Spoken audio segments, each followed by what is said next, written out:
Hey everybody, this is Steve from Horizontal Motorsports. I'm just doing a little video here in response to a lot of questions I've been getting about what happened with me and my car at IFO last weekend.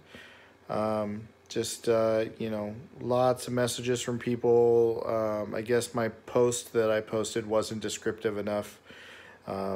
Everybody's wondering what happened, why the car didn't do well, why I almost went into the wall, and all that. So I decided to make a little video to share my experience with IFO and what happened and the ups and downs, and try to explain it a little better so I don't have to keep answering through messages. So basically, the day before IFO, my car was all done. It was ready to go. I had it already loaded up in the trailer. Everything was good. We brought another car. It was a blue STI owned by David Dudley. And that car was supposed to be ready to go. And we were going to both race at IFO and go for, both of us had goals of 9-second passes. That day before IFO, David's car developed a boost issue that we were not able to figure out on the dyno. So ended up staying almost, we stayed all night, basically till 4 a.m. the day of the race on the dyno, trying to figure the car out. I mean, we did everything from swapping turbo to wastegate to boost leak test, build a boost leak tester at 2 in the morning to boost leak test the system, swapped, solenoids, everything we could think of. Ended up swapping the turbo down to a smaller turbo, a brand new one that we had on the shelf. We thought we had it figured out. Everything seemed good, and decided to just take the car as is. So got to IFO, checked in, and was late. I couldn't get up any earlier. It was up till 4 a.m., went home, turned around, pretty much woke back up and went back. Hitched up the trailer to the truck and drove straight to IFO. Rolled in, about an hour later. So parking was, of course, a nightmare. We ended up having to park out in the back 40 in the grass, not where typically the racers park. So I knew that was going to be an issue. But anyways, got the cars unloaded, swapped the tires over. My class, I was running Force Induction Pro because my turbo is a 68 millimeter turbo, and David Dudley was running the Force Induction Sport class since he had a much smaller turbo. He was supposed to have his 6466, but he actually had a 6266 that day due to the issues we were having the night before. So we had an agreement that I was going to run his M&H slicks, since he could not run them in his class to stay legal. And he was going to run my drag radials, which I'm very used to running on. I've never run on slicks before. I was not very experienced. I'm not very experienced on slicks. Anyways, we went up to make our first passes. Before I pulled the car out, I put the slicks on, which had been sitting for a long time in the shop. And, lack of sleep and whatnot, I totally forgot air tools. I figured the track would have something, which is, of course, stupid me. That's my mistake. Not being prepared. Was not able to get the tire pressures checked out. So they called me up for Force Induction Pro for my run, and I rushed up to the line. Sent the car down the track anyways, despite my better judgment. I should have known better on slicks. Your tire pressures have to be on point, or it's not going to be a good thing. My first pass, did a burnout. Burnout felt good. Staged the car, got up to the line, took off. First gear, spun pretty good, and grabbed second gear. And as soon as boost came back in second, the car spun again, which I thought was odd. The car usually dead hooks once it's in second, even on drag radials. Halfway through second gear, all of a sudden the car pulled hard left. I couldn't pull it back any hard. I mean, my wrists by the end of the day were still swollen from how hard I was trying to pull the car back away from the wall. But basically it went straight towards the wall off to the left, nothing I could do. I lifted at the last second and got back control of the car and just basically coasted down the rest of the track. I didn't know what was going on, had no idea why the car did that. It's never done that before. And it was a pretty scary experience. First time I've ever in drag racing I've been that close to the wall or almost lost control of the car during a pass.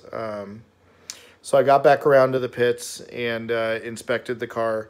And immediately I noticed that the right front tire was basically off the rim and flat on the ground.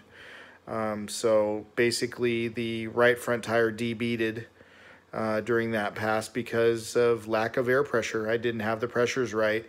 And, it's completely my fault. I definitely learned a valuable lesson that day about, being prepared and whatnot.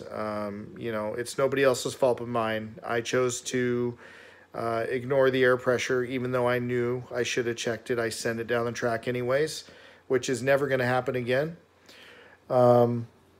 So anyways, went and looked all over the track for air compressor and whatnot. Couldn't find anybody to help, nothing. Pretty much gave up for the day at that point. Decided I was, not going to run the car again and risk putting it into the wall. And, just started spectating for a little while. Somebody came up to me at one point with an air compressor and offered to let me use it. They had heard I was having some tire pressure issues. So I believe it was Dion. Shout out to you, man. Thank you for letting me use that.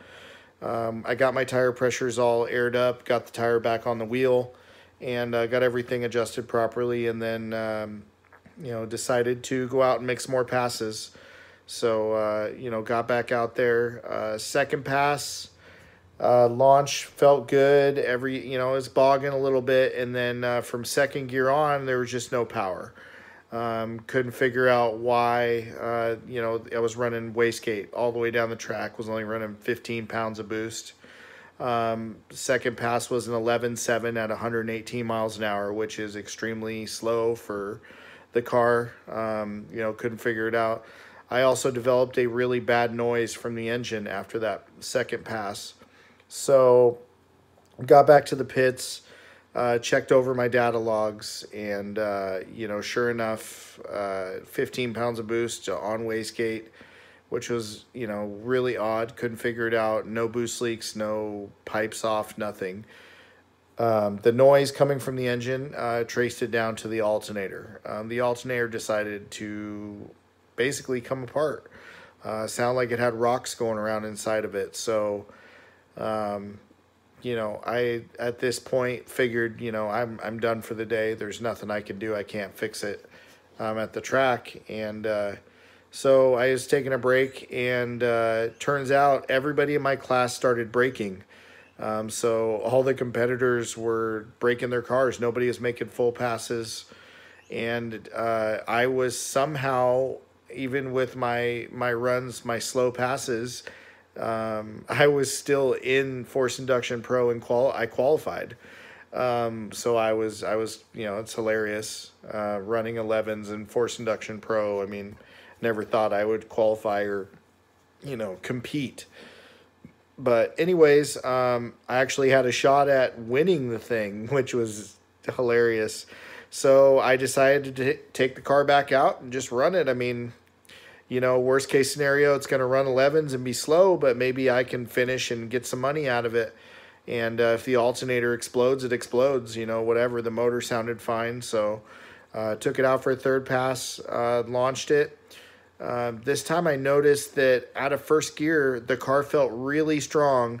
And as soon as it would hit the rev limiter one time, it would basically default to wastegate after that for the rest of the pass. So it was hitting 40 pounds in first gear and then wastegate for the rest of the pass. So again, ran 1171, or all the passes were within like a tenth of a second of each other. So extremely consistent bracket car for 11 seconds. But anyways, made that pass, came back around, alternator started sounding really bad. People were even noticing the sound of it. Came back around, let the car cool down for a while, and decided I was going to run it with the alternator unplugged because the noise would go away when I would unplug the alternator. And took it back out, because I'm in the finals now. Made it all the way to the finals in Force Induction Pro, and came up against a guy with a really badass, Nissan 280Z. And he had a beautiful 2JZ swap in it. I mean, the car was fast. I had no chance. And pulled up to the line, staged the car, took off during the pass, did the pass, and I noticed that the car, towards the end of the pass, I was losing voltage, obviously. And I ran 1179 at 118 versus his 89 at 160 something. So he beat me. But in the end, I did second place. I was runner-up in Force Induction Pro, which was hilarious. I was the only car out there able to make it down the track besides that 280Z without braking and not completing a pass. So I actually ended up winning $300 for runner-up. I mean, that pays for the alternator and some of my fuel and whatnot for the day. So it wasn't a complete loss. I'm disappointed in myself more than anything because I should have known better than to send it down the track with slicks and having, not knowing what my tire pressures are. So lesson learned on that one. I'm not here to blame anybody else but myself. It was just lack of preparation. Everybody knows when I go racing and I bring the big trailer, I usually bring everything. I bring a toolbox, I bring a generator, I'm the guy that has all the shit and never uses it because never needs it really, but it's there, you know what I mean? I'm always that guy. And for the first time, in a long time, I didn't have shit. Didn't have nothing except a fuel barrel with fuel. I didn't even have a 12 millimeter wrench on me that day. So, lesson learned. But the car's okay. Got it back to the shop, and looking into the data more, actually had two issues. So the alternator obviously was the major problem for voltage and whatnot.